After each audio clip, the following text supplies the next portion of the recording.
जय गुरु जी। शुक्राना गुरु जी, अनंतम अनंतम शुक्राना। आज के इस महादिव्य शिव पुराण पाठ को शुरू करवाने का अनंतम अनंतम शुक्राना।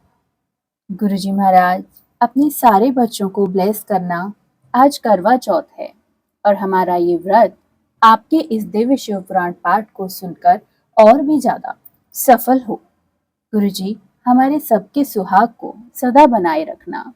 हमारे हाथों में मेहंदी सदा रची रहे और बेटियां सभी बेटियां सदा खुशहाल रहें और आपका आशीर्वाद उन्हें सदा मिलता रहे। माता रानी और गुरुजी, आपके आशीर्वाद से आज हमारा ये व्रत सफल हो। जय गुरुजी, शुक्राना गुरुजी, अनंतम अनंतम शुक्राना। संगत जी, इस दिव्य शिव पुराण पाठ की महिमा आप सभी जानते हैं, तो आप सभी से मेरी प्रार्थना है कि इस दिव्य शिव पुराण पाठ को अंत तक बेहद ध्यान पूर्वक सुने व सभी परेशान या जरूरतमंदों को सर्वत्र भला की कामना से आगे शेयर जरूर करें।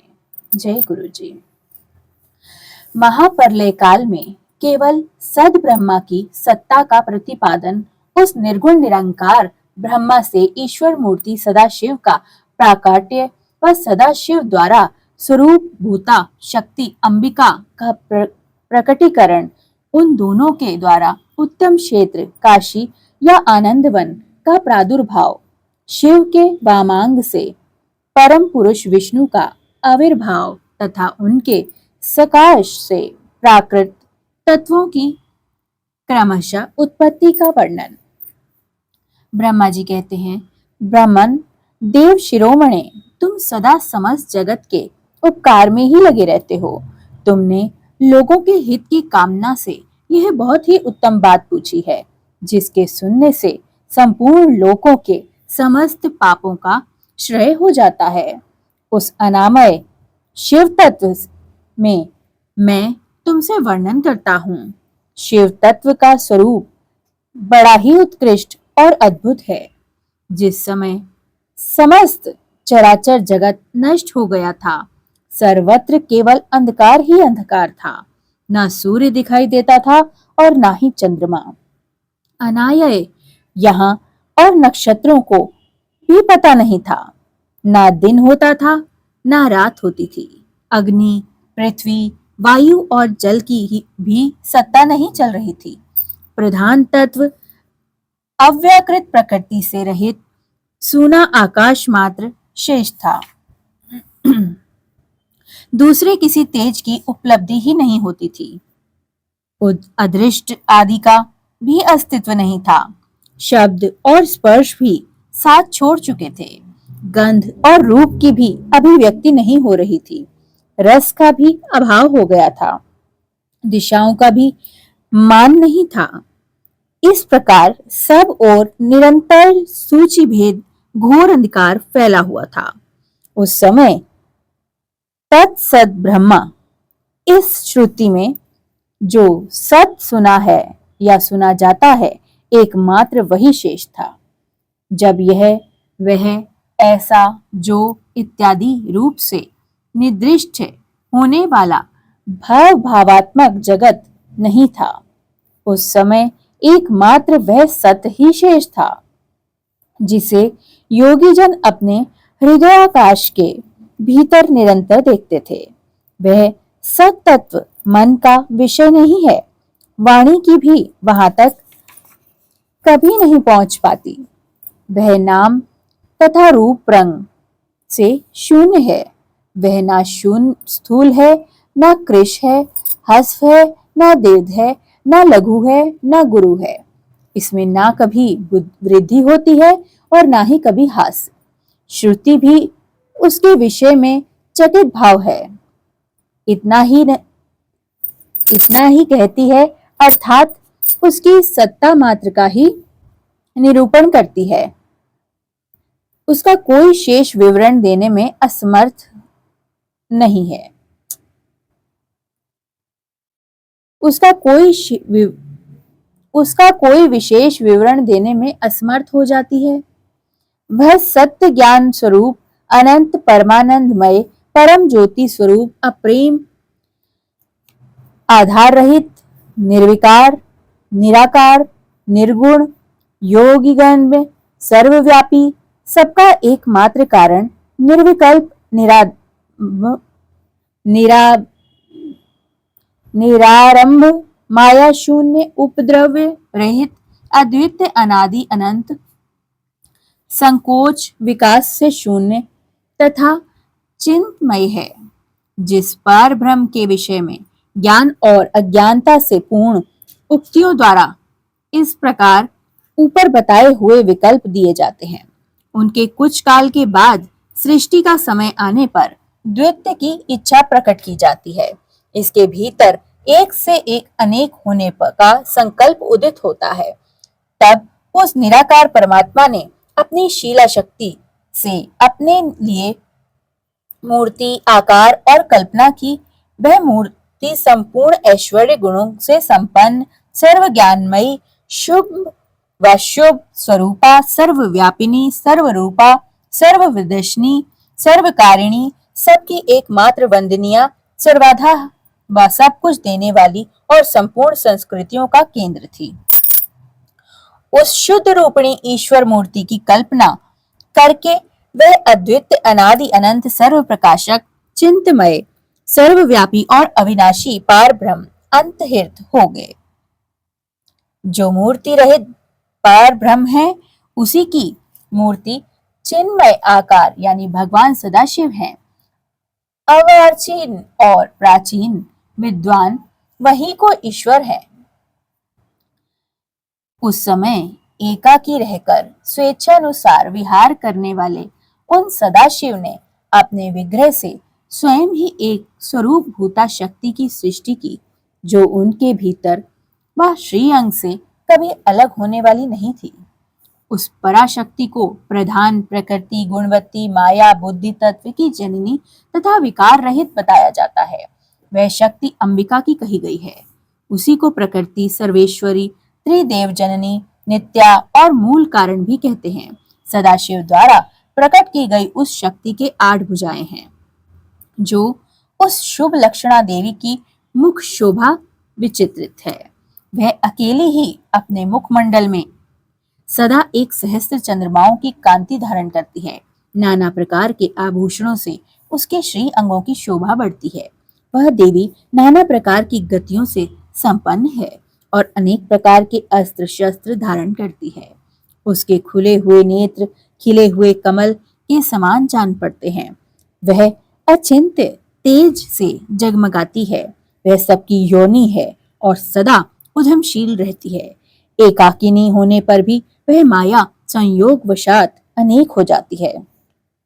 वे जो सदाशिव हैं, उन्हें परम पुरुष ईश्वर, शिव, शंभु और महेश्वर कहते हैं। वे अपने मस्तक पर आकाश गंगा को धारण करते हैं। उनके भाल देश में चंद्रमा शोभा पाते हैं। उनके 5 मुख हैं और प्रत्येक मुख में 3-3 नेत्र हैं। उनका चित्त सदा प्रसन्न रहता है। वे 10 भुजाओं से युक्त और त्रिशूलधारी हैं। उनके श्री अंगों की प्रभा कर्पूर के समान श्वेत गौर है। वे अपने सारे अंगों में भस्म लगाकर रखते हैं। उन काया रूपी, काल रूपी ब्रह्मा ने एक ही समय शक्ति के नाथ शिवलोक नामक क्षेत्र का निर्माण कराया था। उस उत्तम क्षेत्र की नाम को काशी कहते हैं। वह परम निर्वाण या मोक्ष का स्थान है, जो सबके ऊपर विराजमान है। वे प्रिया, प्रियतम रूप, शक्ति और शिव दोनों परमानंद स्वरूप हैं। इस मनोरम क्षेत्र में नित्य निवास करते हैं। काशीपुरी परमानंद रूपिणी है। मुने शिव और शिवा ने प्रलय काल में भी कभी उस क्षेत्र को अपने सान्निध्य से मुक्त नहीं किया है। इसलिए विद्वान पुरुष उसे अविमुक्त क्षेत्र के नाम से जानते हैं। वह क्षेत्र आनंद का हेतु है, इसलिए पिनाकधारी शिव ने पहले उसका नाम आनंदवन रखा था। उसके बाद अविमुक्त के नाम से प्रसिद्ध हुआ।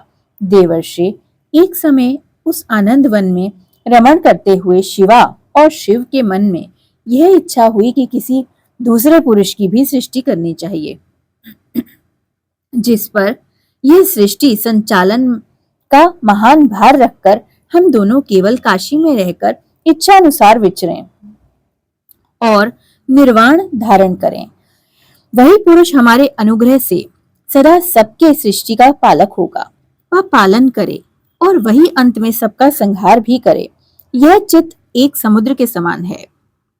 इसमें चिंता की उत्ताल तरंगे उठ उठकर इसे चंचल बनाए रहती हैं।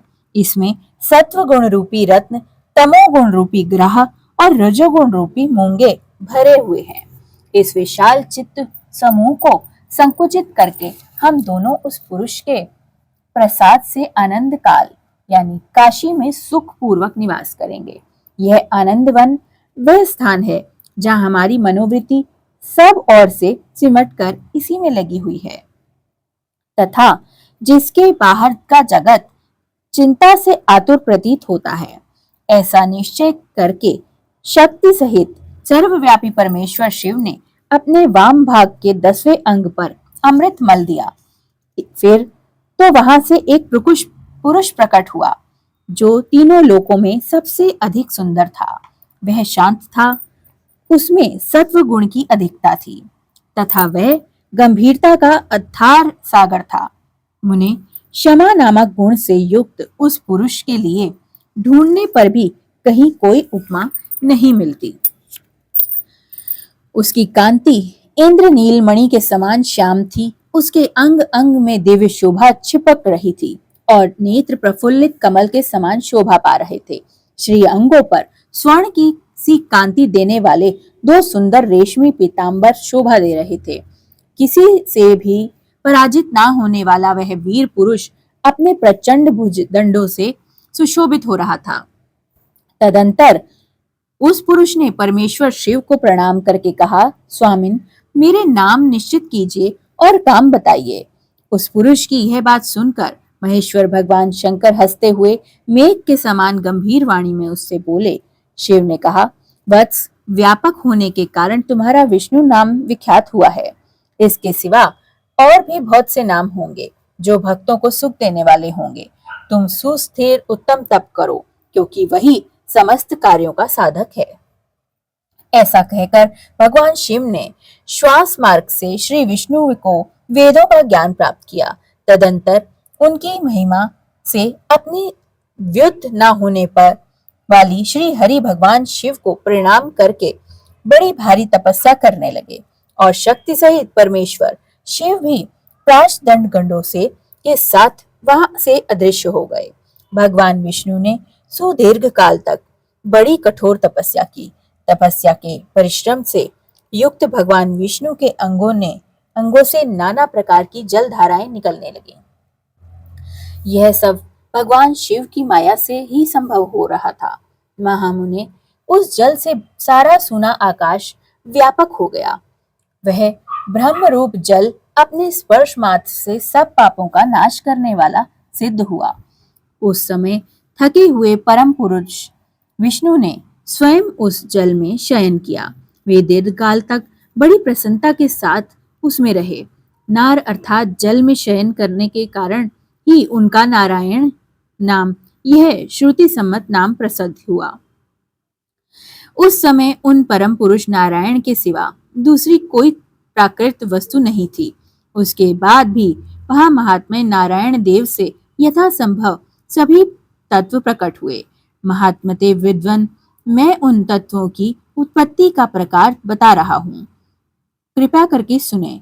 प्रकृति से महतत्व प्रकट हुआ और महतत्व से तीनों गुण। इन गुणों के भेद से ही त्रिविध अहंकार की उत्पत्ति हुई है।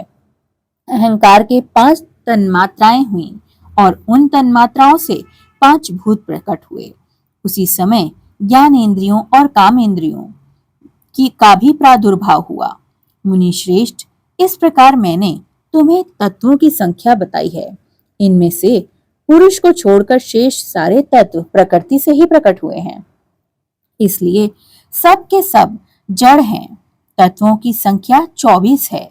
उस समय एकाकार हुए 24 तत्वों को ग्रहण करके वे परम पुरुष नारायण भगवान शिव की इच्छा से ब्रह्म रूप जल में सो गए। जय गुरु जी, शुक्राना गुरु जी, अनंतम अनंतम शुक्राना। गुरु जी महाराज, मेरी आपसे यही अरदास है कि ये पाठ सर्वत्र भले की कामना से किया जा रहा है तथा जो ये पाठ करे या सुने हर एक का कल्याण अवश्य हो। महाराज, जिस जिस घर में ये पाठ सुना जाए वहाँ कभी भी कोई नकारात्मकता या कोई रोग बीमारी प्रवेश न कर पाए। उस घर में सदा सकारात्मकता, खुशियों और आपके आशीर्वाद की वर्षा होती रहे तथा वह घर सदा धन धान्य से भरा रहे। मेरी आपसे यही कामना है महाराज। सर्वथा भला हो, सारी प्रकृति हरी भरी रहे, धन धान से भरपूर सभी के घर रहें, बच्चे लायक बने, पितृ संतुष्ट हों, वह पृथ्वी पर विचरने वाले पशु पक्षी या जीव जंतु सभी संतुष्ट हों और समस्त लोग अपना कुशल जीवन जिएं। गुरुजी, कोई भूल चूक हुई हो तो उसके लिए मुझे आप क्षमा करें। जय गुरु जी, शुक्राना गुरु जी, अनंतम अनंतम शुक्राना। संगत जी, सर्वत्र भला की कामना से ये दिव्य शिव पुराण पाठ किया जा रहा है, तो कृपया आप इस पाठ को आगे बढ़ाना अपनी सेवा ही समझें और इसे ज़्यादा से ज़्यादा शेयर करें और सब्सक्राइब ज़रूर करें ताकि ये सेवा आगे तक पहुंचाई जा सके। जय गुरु जी, शुक्राना गुरु जी, अनंतम अनंतम शुक्राना।